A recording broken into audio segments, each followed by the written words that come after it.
अक्सर ही सियासी आगुआं विच एक दूजे खिलाफ शब्दी हमलिਆਂ ਦਾ दौर चलदा ही रहिंदा है। कांग्रेसी लीडर राहुल गांधी ने प्रधानमंत्री नरेंद्र मोदी ते भाजपा उत्ते एक होर शब्दी वार कीता है। राहुल गांधी ने ट्विटर उत्ते अखबार 'च छपिया भाजपा दा एक इश्तिहार अपलोड कीता है। इस इश्तिहार के आधार उत्ते ही राहुल गांधी ने प्रधानमंत्री नरेंद्र मोदी ते भारतीय जनता पार्टी नूं निशाने ते लिया। उन्होंने लिखा है कि वार-वार दोहराण ते भी झूठ झूठ ही रहिंदा है। दरअसल प्रभात खबर ते सनमार्ग नां दे अखबारां विच प्रधानमंत्री नरेंद्र मोदी दी तस्वीर नाल एक इश्तिहार छापिया जांदा है। यह इश्तिहार पहला 14 फरवरी नूं छापिया ते फिर 25 फरवरी नूं दुबारा छपिया। प्रधानमंत्री दी तस्वीर नाल उस उत्ते एक औरत दी तस्वीर भी है। इस तस्वीर नाल लिखिया है कि प्रधानमंत्री आवास योजना च मैनू मिलिया अपना घर। सिर ते छत मिलन नाल लगभग 24 लाख परिवार होए आत्मनिर्भर।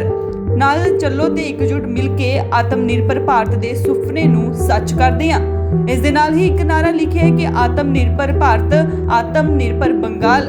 मीडिया रिपोर्टां मुताबिक इश्तिहार विच जेहड़ी औरत दी तस्वीर छपी है उसका नाम लक्ष्मी देवी है। लक्ष्मी देवी कोल अपना कोई घर नहीं है। वह 500 रुपए महीना किराए दे के निक्के जिहे कमरे च रहिंदी है। रिपोर्टां मुताबिक लक्ष्मी देवी नूं यह भी पता नहीं कि यह तस्वीर कदों खिंची गई। कोई कैसे ऐसे फोटो खींच लेगा, पता नहीं चलेगा कि हम फोटो खिंचवा रहे हैं। हमको क्या मालूम, आपको मालूम रहने से हम नहीं पूछते भैया काहे खींच रहे हैं, फोटो खुद ही मालूम नहीं है, हम कुछ जानते ही नहीं है फोटो के बारे में।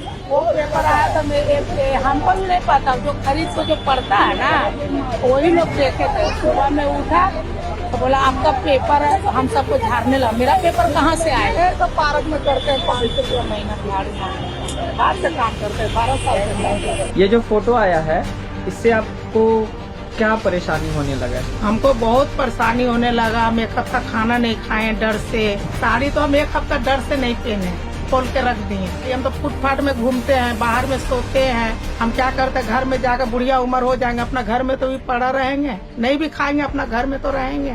तो हमें इतना परेशानी हो गया तो हमको एक तो घर भी मिल जाना चाहिए।